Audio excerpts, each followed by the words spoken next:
Али Адаев был активным участником Первой Чеченской войны. Адаев является автором фразы «Алик, отводи ребят», который впоследствии станет популярной в Чечне.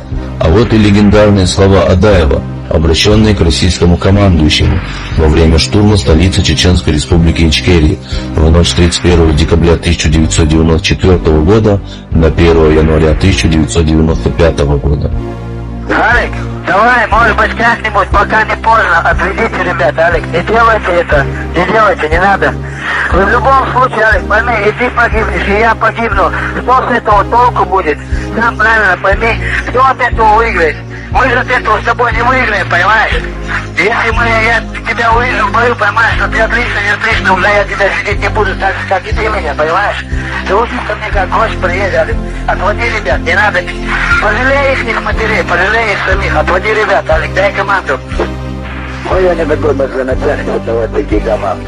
Алик, ну ты правильно пойми, я, например, тебе просто от сердца, да, и чисто желаю, чтобы ты живой, конечно, остался, но уйди лучше. 3 января 1995 года Али Адаев пал шахидом в боях за Грозный.